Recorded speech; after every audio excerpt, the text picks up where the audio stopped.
How long do you stay in F4? Um,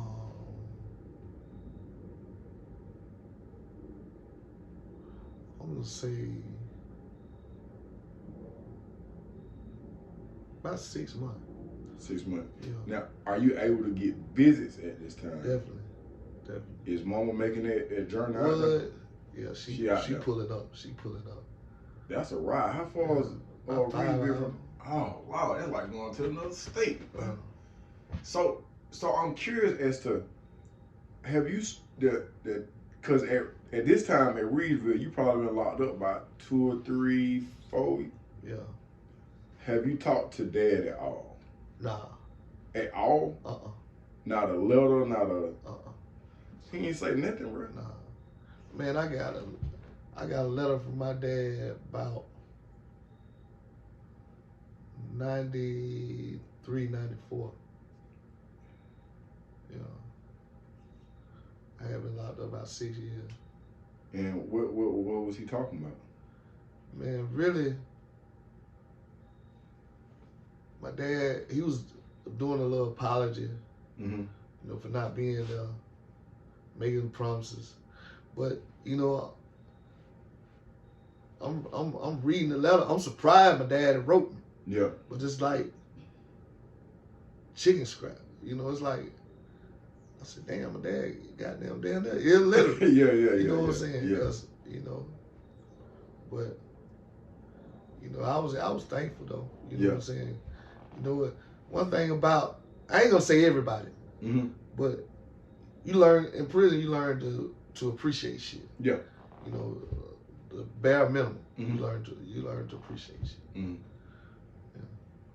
Did you write him back? Yeah, definitely. Okay. And are we corresponding or is it just a one time? Just one time. I kept writing, but Dad ain't doing that. Yeah. Yeah. Was he still in the streets at this time, or do you know what's going on with him? He's still in the streets. He ended up getting paralyzed. Him and some nigga got into it. And nigga hit him in the back of the head, and during the course of him having brain surgery, he had a stroke. So is he still alive? Uh-uh. Okay. Are you having communications with anybody on the street except for Mom? One of my cousins, Mm-hmm. my brother, one of my sisters, she ain't trying to hear nothing. What you mean? You made your bed laying. Just like that. Like this that. One of your younger sisters. Yeah. Okay. Yeah. She on the straight and narrow. She ain't with no bullshit. Yeah, she ain't with no bullshit. Okay. What does your day-to-day look like while you, the first couple of months? How are you keeping yourself busy? How are you keeping yourself uplifted? Man, like Reidsville, again, it's like a damn playground.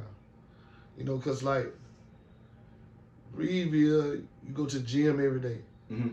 Gym has got everything. Weights. You want to play ping pong. You want to play football. You want to play racquetball, Mm-hmm. volleyball, basketball, everything. They feed y'all different though, or back then they used to feed you. everybody ate good? Everybody ate good back then. What? Yeah. Okay. Do you ever get an opportunity besides reading the books to participate in anything like GED class or I started trades? In 91. I went to trade school for auto body and paint repair. I took that class. And then I got into radio and TV electronics after that.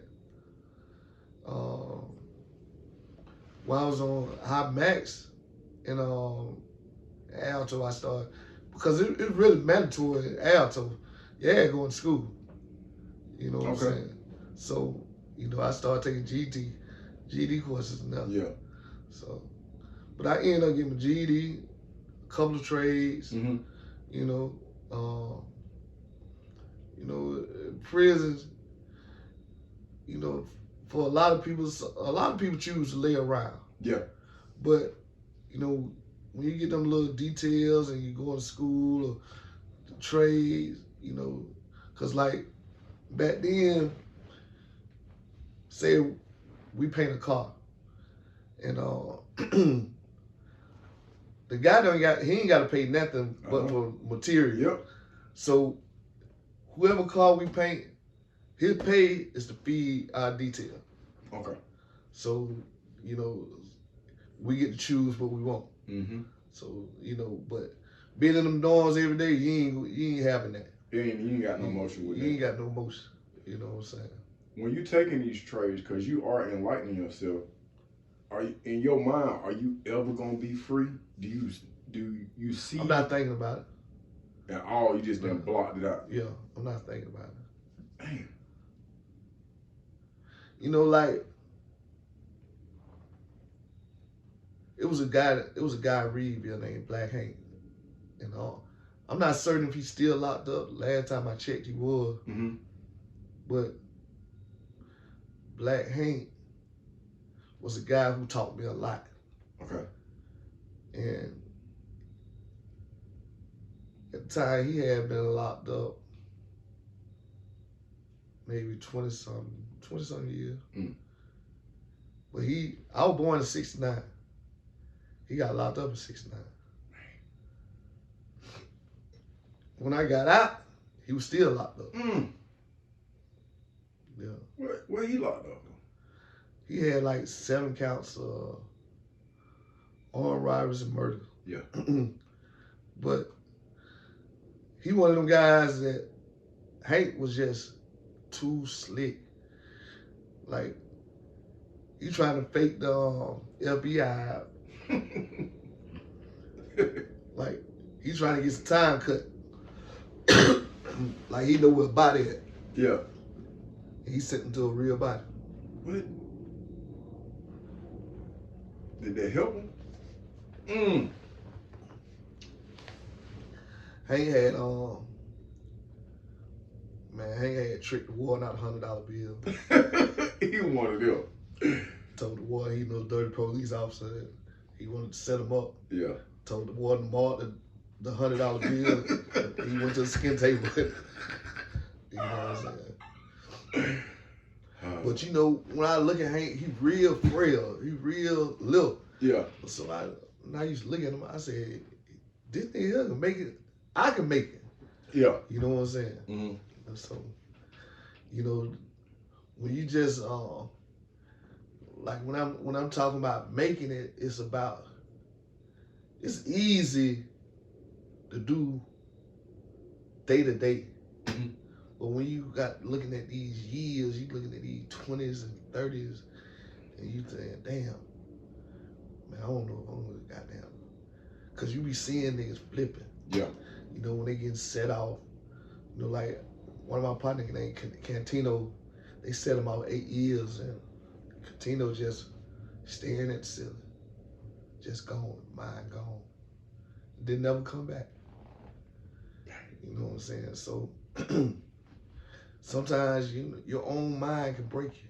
Yeah. You know what I'm saying? So yeah, no, I'm not gonna let that break me. How was you able to stay fast and stand just in on your square in an environment like that?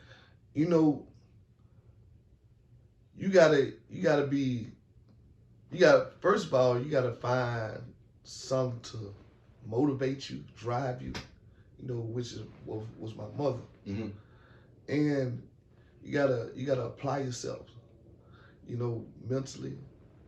You gotta read. Man, I don't read thousands of books. Yeah. Like that was my getaway. That was my escape from prison. Can you give us some of those books, just in case some of the listeners want to? I'm gonna tell you, like, I read a book called Billy. Mm-hmm. Billy is like maybe 10, 11, 12 years old. Mm-hmm. Double murder. he supposed to killed and raped 2 white women in South Carolina. Mm-hmm. And he was too small. He was so small that like when they set him, they ended up giving Billy the lecture. Let me say that. Mm-hmm. But when they set him on the seat to the lecture, his feet wouldn't touch the floor. He had to tie his arms to the chair. And but you saying he don't rape 2 white women at the same time? Grown. Yeah. He a little bit ass kid. Trial lasted 30 minutes. Yeah. And but the book is based on a real story. Yeah. Yeah. I'm gonna go out on a limb and say Billy was black. Yeah. Okay. Definitely. And the women that he raped was white. Yeah. That sounds about right. That sounds right. And I had, before I read the book, I had seen it on Juvenile Justice. They had a little show called Juvenile Justice. Mm-hmm. They were showing a bunch of little juvenile cases where they don't gave juveniles a death penalty. Yeah. And his case popped up. Then I read that book. And that, I'm talking about, when I tell you that book made me cry like a baby. Because like when they gave Billy the electric chair, he was crying. And the tears from the electric just popping off his face. Damn. Yeah.